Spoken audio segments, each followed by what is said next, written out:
Founders, welcome back to the 0 to 5,000 podcast, where we obsess over the convergence of human potential and business results. Today, our hosts Drew McClure and Jordan Mitchell have another insightful conversation for you. So let's jump right in. All right, founders, welcome back to the podcast. Today, we are joined by Tom Truitt, founder and CEO of Open Systems Technology Corporation. Mr. Truitt is experienced at operating small business enterprises. He has been owner-operator of a business that has expanded from 1 to 250 plus employees over the past 28 years, now operating out of 40 states in the U.S. He has been involved in the day-to-day and strategic operation of the company since its inception, including recruiting and retention of employees and clients, capitalization, debt management, cash flow management, and profit and loss management. The business is also supported by his wife, Diana, of 34 years, who serves as the Senior Vice President of Operations. The business is also supported by 2 daughters, Mary and Jenny, now both attending Shenandoah University in Winchester, Virginia. And here today is Tom himself to tell us about his journey. So Tom, thank you for being here. Thank you, sir. Thanks for having me.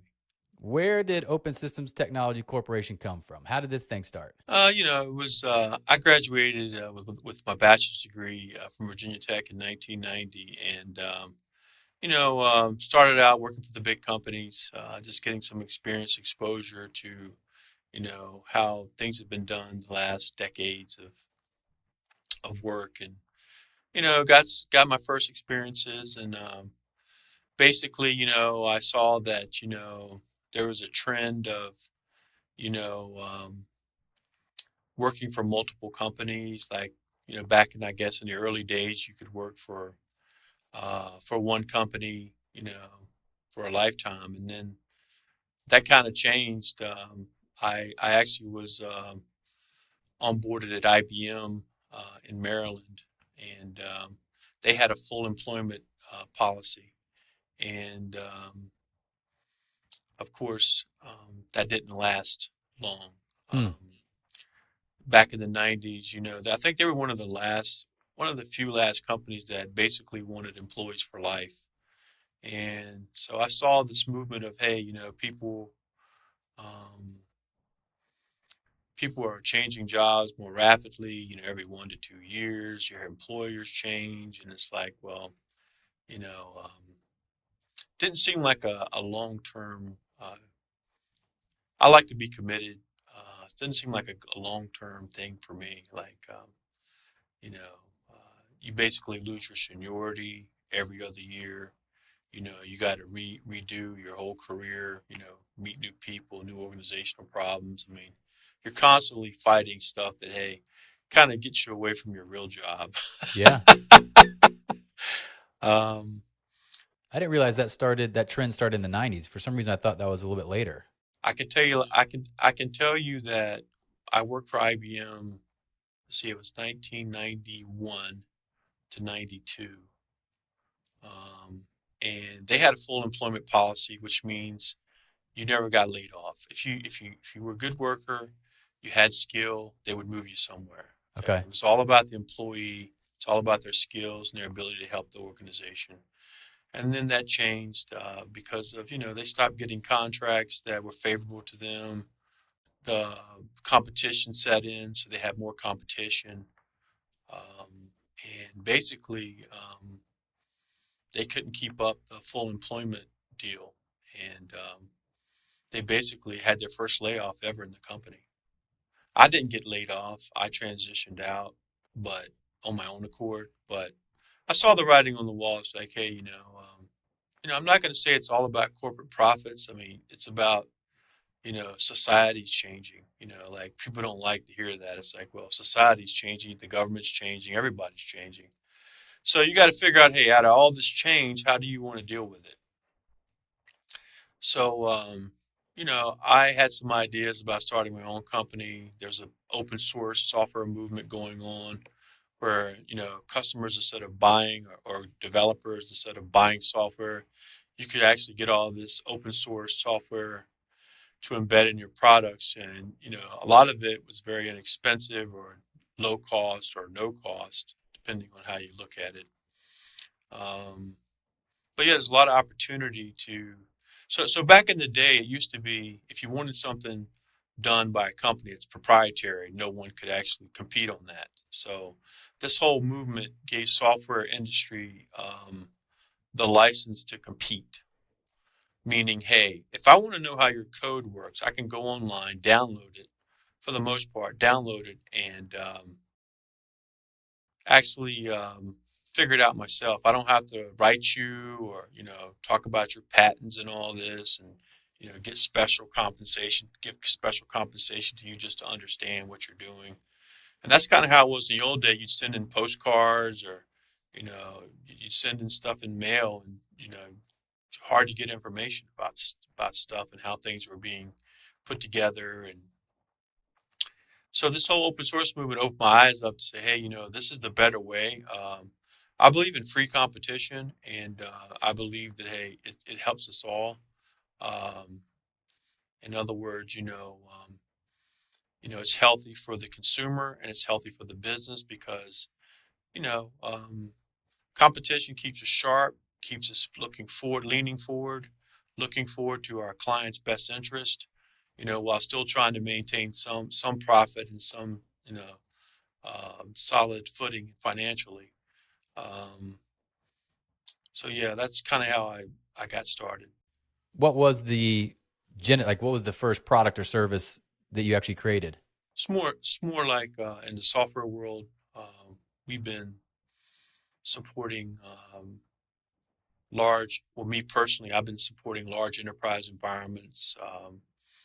Customers like Freddie Mac and Fannie Mae, large Fortune 100 companies back in the day.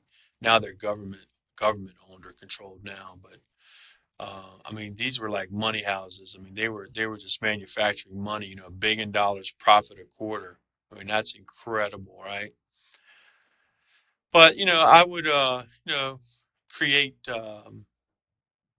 use this open source software to create technology solutions for these customers, minimalizing their reliance on paying fees like yearly, annual fees to these software vendors, that kind of stuff.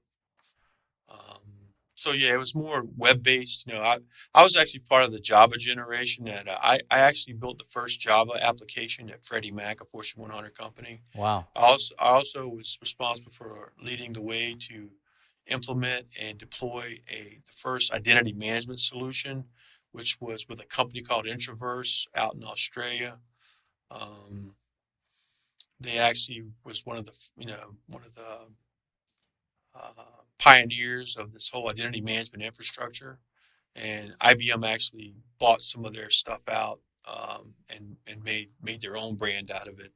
That's kind of how it works in the software world. Somebody has a great idea, small company basically spins it up, big company gobbles it up and takes it to the grave. Wow. Ruthless. Yeah, look, you can get more done working with a few good people than a whole cadre of thousands of people that do so little you don't even know what they're doing sometimes. Yeah. It just depends, but I'm just saying, I guess I'm talking more about bleeding edge solutions, things that are hard to solve, things that are not, hey, look, I don't care about your political position or your organization. I just want to get this technical thing done and get it done to the best so that people will enjoy the usage of it. There's only so much, input you can get. Nine ladies cannot have a baby in 1 month. It doesn't work that way. Yeah. You got to have one lady taking it for 9 months.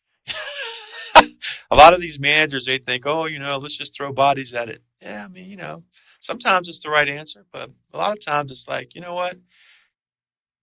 I know your intent, but it's going to be hard to get your output. Yeah. So these large companies were able to gobble it up because they have the resources? Yeah, large companies, what's a penny to them is $1 million to me, Right. So they can take more risk. Listen, when you're making $1 billion a quarter, that's net profit, by the way. That's net profit. $1 billion a quarter, you can spend some money, right? Yeah. Okay, that didn't work out. Okay, we'll just move it down to the next quarter. How'd you get your foot in the door and land some of these massive companies when you were just starting out? Basically, it's hustle, man. You have to do things that that hasn't been done before.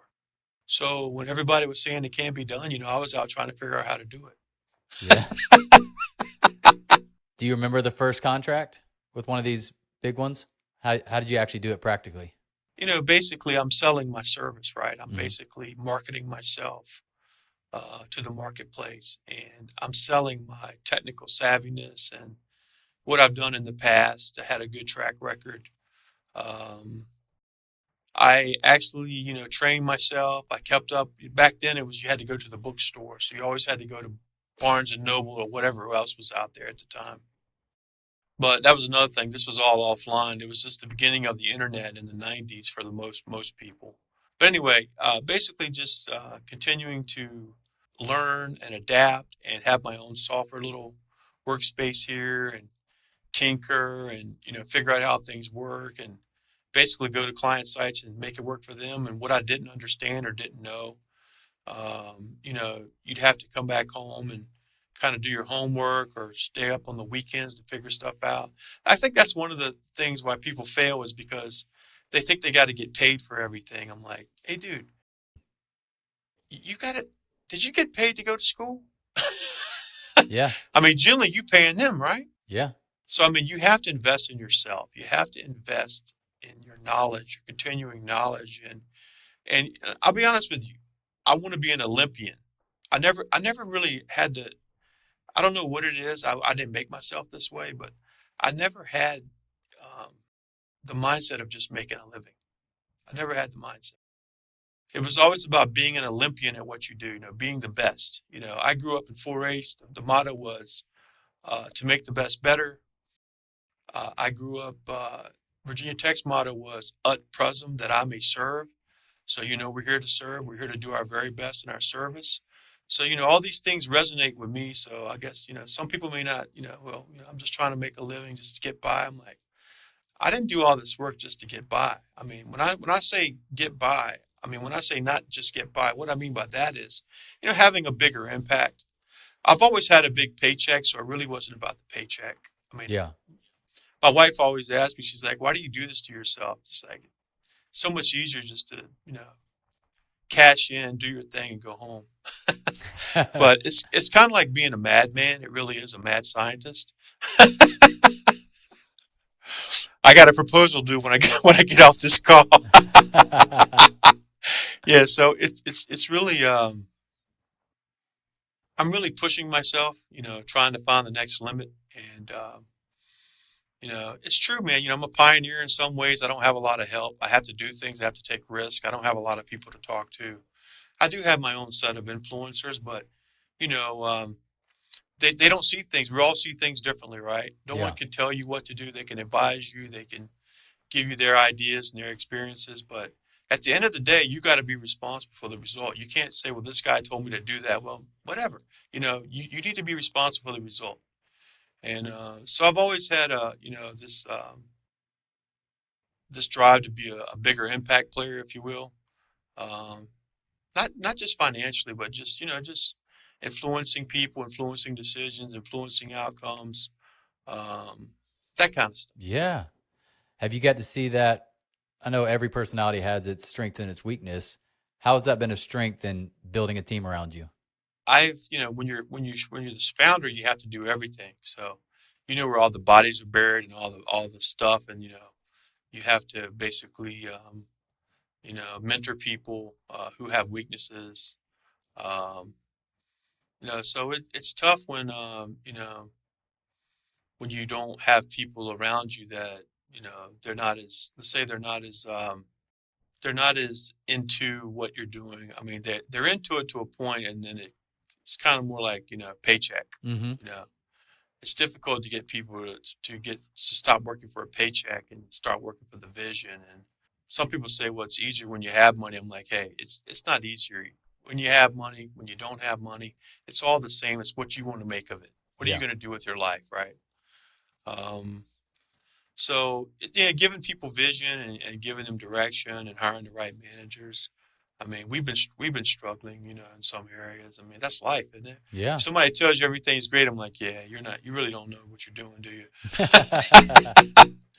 Everybody's struggling at some level. So, Yeah. just trying to get people to give you more and kind of grow and stretch them a little bit. People are only willing to give you what they're willing to give you. You can't make this stuff up. You can't just say, well, if I pay you this, will you do that? Well, you know, money only goes so far. You can Right. only pay so much, and it's a role you're paying for. Yeah. It's just one of the motivators. It's one of the motivators. Yeah. There's many though. Yeah. There's all the intrinsic motivators that Hmm. vary depending on people, fulfillment, purpose. Like you said, you have an intrinsic motivator for pushing yourself, Hmm. liking to see what's possible, wanting to know that you're growing and evolving. That might be different for somebody else. They may have a That's different right. intrinsic motivator. Are you familiar with the God, what's it called? Something with eight. It's not octalysis, but it was an interesting article I read years ago on the different types of motivation based on gaming. Hmm. And they were looking at like how games build in different type of motivations based on the type of audience they're wanting. There's like black hat motivators and there's like white hat motivators. Some are based on like skill improvement, on aggregating experience, and then some are more black hat, which is like the threat of if you lose, you're out of the game, right? You have to start all the way Hmm. over. Hmm. And I found that interesting and how that might translate into company or people of different motivations. Yeah. I mean, the one thing that I have a set philosophy of treat everybody the same. Um, I don't care if you're the janitor. I don't care if you're, vice president, president. You could be the president of the United States. You could be the guy on the gutter. You could be a homeless person. Treat everybody the same. Yeah. Um, I need you. You need me. That kind of mentality. Not, well, what are you doing there? How did you get there? Well, we know how you got there. We don't have to ask you. We know life is difficult, and some of us are more blessed to get out of the gutter. I mean, I'll be honest with you. I just saw something the other day where somebody says if we dropped you out of a plane anywhere in the world, the probability of you, I mean, butt naked, right? You're naked to the Yeah. world. He said the probability of you landing somewhere where you could survive like that is pretty low because you remember there's mostly water, right? What if you land in the sea? What are you going to do? Mm-hmm. He said it's a hostile place out here, man. This this this world is hostile. It's not easy. And some people they get eaten up. There's a lot of things going on in people's minds, their spiritual condition, their physical condition, their mental. People were born with certain dispositions. Sure. I mean, they were brought up a certain way. I mean, there's a lot of things going on. So we have to be careful, how we deal with people because it's Yeah. With like, hey, compassion. I'm not here to harm you. I'm not here to. I mean, if you can't do the job, that's fine. We'll get somebody else. We'll try to find something else for you. But I think some people they get in positions where they bite off more than they can chew, and you basically got to tell them, hey man, we like your other work here, but I think if you hit the top of the pole here. I mean, we Yeah. could talk about being an Olympian, right? And what does that mean? Well, it means giving more than you ever thought you could give. That's the bottom line. You talk to all these people that have excelled in what they do. They're not 9 to 5ers. Talk to Tom Brady. Tom Brady has this saying called laser focus. If you're not laser focused, you're not going to get there. You can play around and play the game and get your big NFL contract or whatever. They're going to find you out, and you're not going to win. Just like Dak Prescott, can't win the Super Bowl. I don't think he ever will win a Super Bowl. I don't think it's. I don't think he just has that toughness and that mentality just to get there. I really don't. And I'm a big Cowboys fan too, by the way. So I could say Tough that to about say. him. It's not a personal thing. It's not a. I love as a person. He's a great person. Let me say that. As a person, he's a one. If you look at his charities and look at what he's done for Dallas, wonderful person. But if you look at when time is tough and he's got to score, something he's got to do, it just won't happen. And Tony Romo was the same. So anyway, I analyze people too, because it's like, hey, my brother had something very interesting to say about somebody. He says, what most people don't understand is not only do you need to know who you want to be like, but more importantly, who you don't want to be like. Absolutely. And I mean, that's a harsh statement, isn't it? Yeah. I mean, you see people and you know their pain, man. You know that, hey, it's not that I'm against you, it's just I'm against being like you. You know what I mean? I'm not against you as a human. Don't get me wrong. You might have had a bad, your relation to life. I mean, it seems like it wasn't good and you went a different way. Yeah. But so I'm not against you, but your ways I'm against, and I don't want to be like you. Okay? Yeah. And it's important, man. We don't talk about that. Everybody gets a trophy today. No, they don't get a trophy. And we don't want to be like that. We have to have standards, If you don't have standards, what do you have? You got chaos. Everybody, it's like this whole online, degree program. It's like, man, when I went to school, they said, look to your, this is university level. They said, look to your left, look to your right. One of you won't be here next semester. Now that's reality. Well, why do you say that? That's not a good thing to say. Well, they're trying to tell you that this is not high school. We're going to expect things of you that you probably don't want to give us, and we're going to expect them. And you're going to either give it to us or you're going to get out. We're going to get the next young person in here and let them learn what we want them to learn.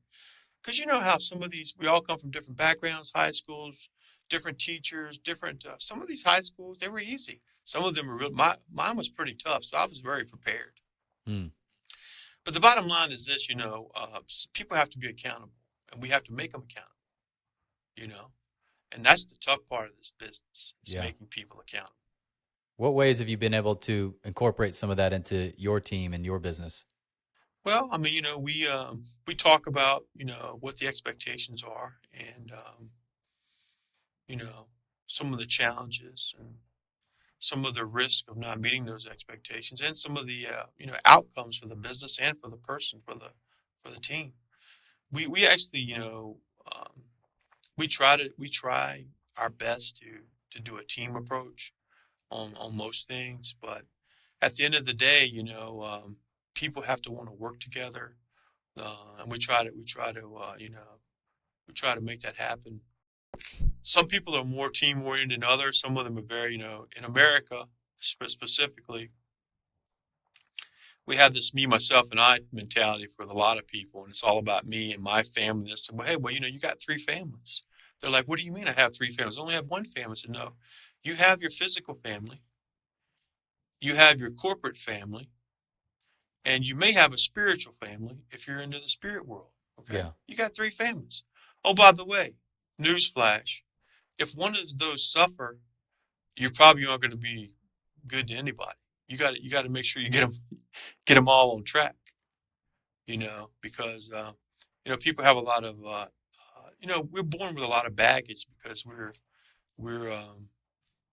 I mean, quite frankly, the human race is a wreck. If you haven't figured it out yet, we're a wreck, and we need somebody.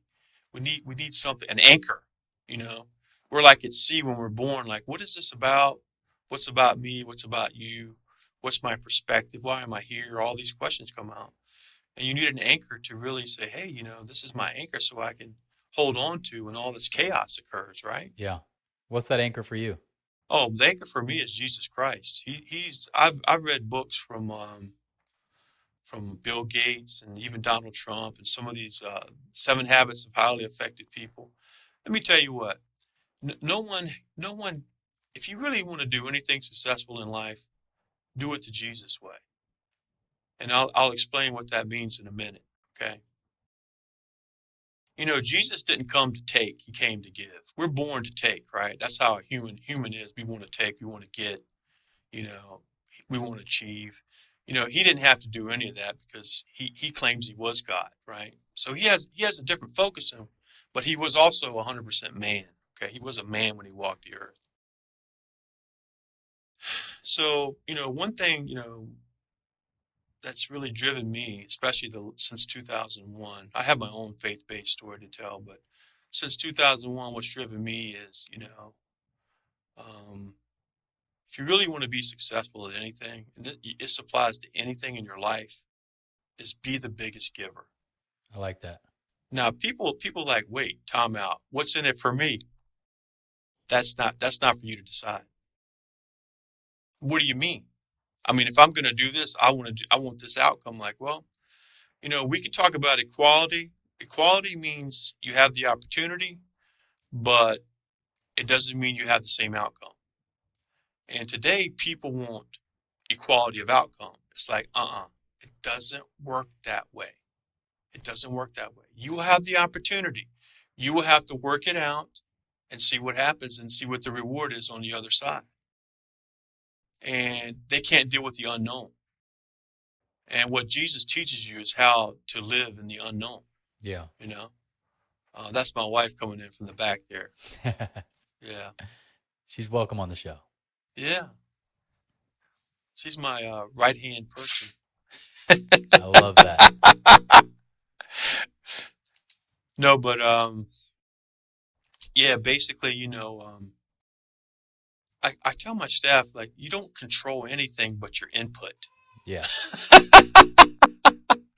If you're expecting to get, we're trained that way. Like, we go to school, we get grades, and we have to get some things because we have to know if we're making are we doing what we should be doing, right? What's the mark, right? So we're kind of built that way from day one. And so, did you get satisfactory? Did you get excellence? Did you get an A, B, C? Did you get an F? Did you get any remarks? So I understand where people are coming from, right? But at the end of the day, like, even with teachers, like, you have some teachers that are very difficult. You couldn't get an A in their class if you spent the whole time doing just their work. They're just tough people. They don't give A's. You have to earn them. You're not getting an A in here, and some. I was blessed because, I've had some teachers that, hey, they basically push you and they say, hey, don't expect to get anything. You have to earn it, So basically the whole thing about the whole Jesus concept is, be the biggest giver because, according to the Bible, he saw everyone that would accept him and everyone that would reject him. Yet he went to a cross for all people, all races, all genders, all everything. Yeah. It wasn't about, hey, well, why should I do this? These people aren't even going to accept me. It makes it irrelevant, right? I did it because it was right. It was just. It's what I wanted to do.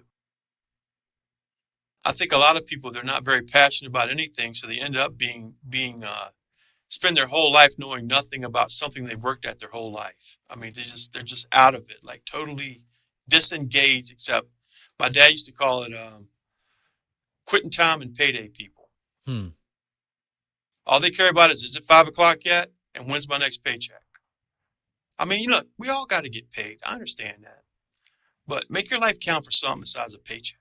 Yeah. Something bigger. And, give when it hurts. That's another thing is we have learned, what this business has taught me is I have to suffer. Oh, man, people hate to hear that. What do you mean? I ain't suffering. Oh, yes, you are. What do you mean? Disappointment? Yep. You're going to get it. Judas was Jesus' disappointment. Kissed him and turned him in for a few pieces of silver, Yeah. Hey, I love you, but I love the silver more. Sound familiar, doesn't it? Mm-hmm. See, without these kind of stories, whether you believe them or not, if you know the person Jesus and, he loved people, he gave stuff, he gave his life for people, he showed miracles to people. I mean, he basically, he was a doer. Not, how we have leaders today, they're a bunch of bobbleheads. They talk, they get in the office or whatever, they do nothing. Oh, I can't do that. I can't do that. I said this, but I can't do that. No, Jesus did. He was a doer. That's another thing. Learn to be a doer, not a sayer. If you can't back it up, keep your mouth shut. Yeah. It's just how it is. Just keep it shut. Be a doer. People cannot back you down when you say, here it is. All they can say is, thank you, can I have another? And they lose trust for you when you have a track record of saying without doing. And if you notice, Jesus didn't write his own autobiography. Other people wrote about him consistently. It wasn't the same, but it was consistent because they had different personalities and different ways of describing. Just like this conversation. Some other person on your show, they'll have their own way of talking and describing what they see in the world. It's just people's personalities, right? Yeah. Yeah, I love that. Some kind of scaffolding, a moral Yeah. scaffolding, a way of Yeah. understanding life. How do you make decisions? How do we move through uncertainty? What do we do in certain situations? This framework, this belief, this faith gives that to you. Yeah. Well, let me tell you this, sir. If you don't have faith and you run a business, you're going to be drinking. You're going to be doing something that you have no idea what's like. You think it's all happening to you just because of you're such a bad guy or something's wrong with you. It's not about you. See, once you get about this is another thing. Your own life is not about you. You think it is, but it's not. Yeah. It's about the next guy, the guy you're servicing, the people you're servicing, the next generation. It's about them. Life is short, and that's another thing Jesus taught you, right? He said, hey, I've come that they may have life and have life more abundantly. He came to increase our life, not decrease it. We need to be on the same path of, hey, increasing other people's lives that we come in contact with. Mm-hmm. And I'm not just talking about, unfortunately, we have a problem called finance, right? Which I really can't wait for the day when there's no more money in the world, to be honest with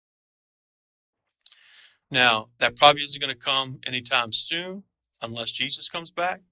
But,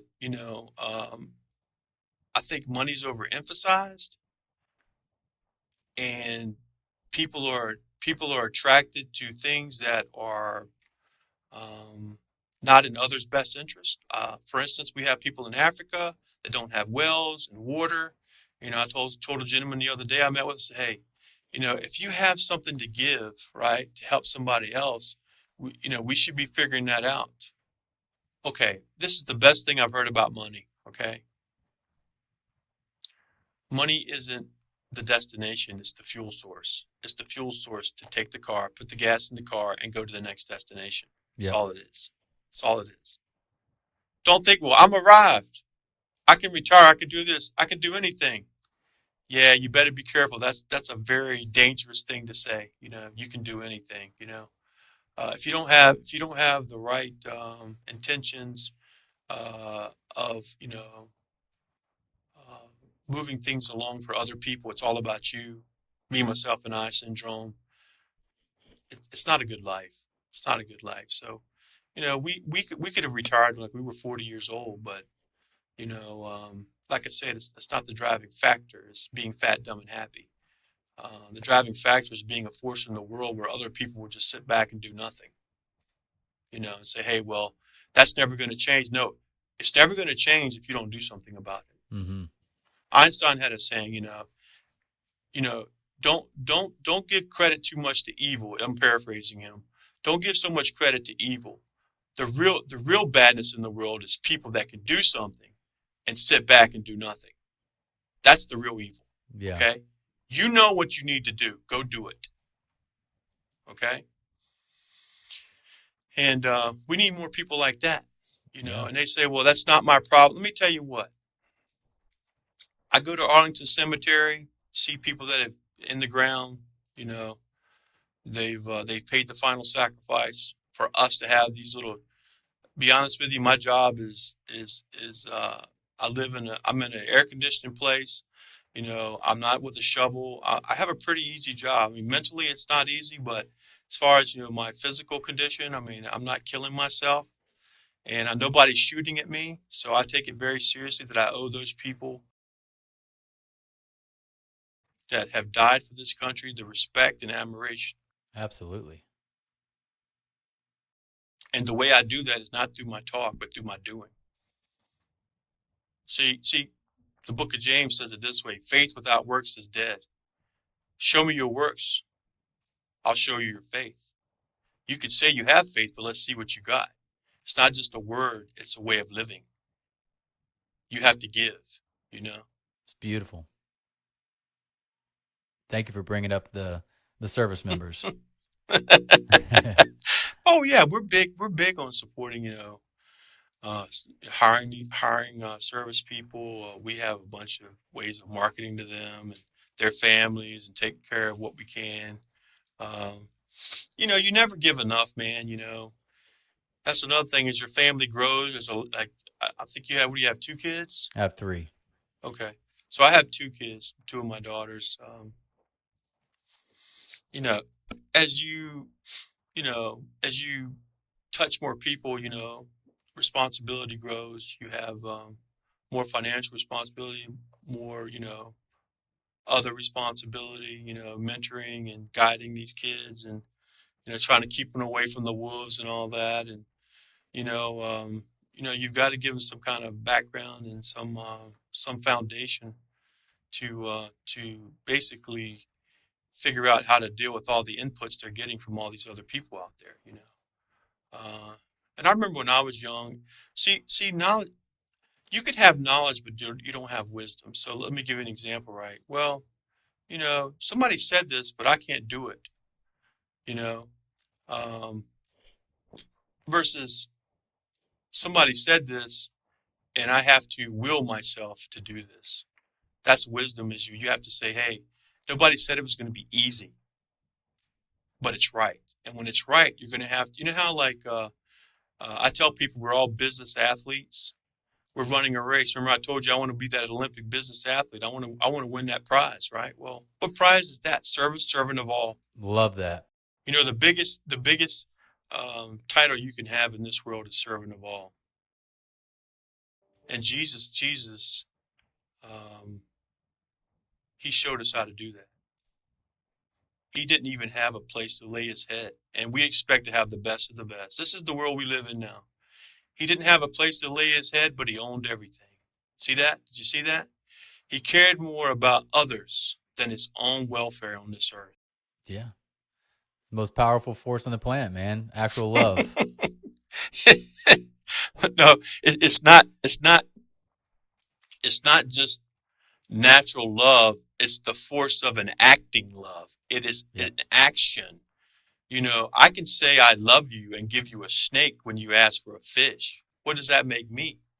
That makes me a crazy man. Oh yeah.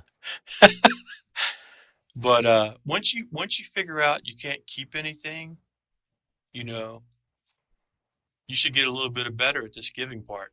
Mm. You can't keep anything. Nope. I'm talking about physical, your money, your stuff, your land, your property. In the grave, right? But you can, according to Jesus, there's some things that does carry forward with you. It's your love for him, your love for God, your love for your family, your love for people. You need to be remembered for the right reasons, not your stuff. Yes. And I'll be glad when we bury stuff, okay? I'll be honest with you. Stuff needs to be buried. Well said. Well said. Tom, we are at the end of our time, but you have articulated so well the anchor that has helped you, and I'm sure it's inspired those listening as well as we navigate this uncertain time, business, life, culture, all of that. So I appreciate you coming and sharing your thoughts, your opinions, your faith, and it's been a pleasure to get to know you. All right, sir. Appreciate you, and God bless you, brother. Thank you, sir. All right. Bye-bye. Founders, thanks for listening. We hope you enjoyed it. Make sure you subscribe to the podcast and hop into our monthly founder email so we can ensure you stay on the edge of peak performance and massive business results.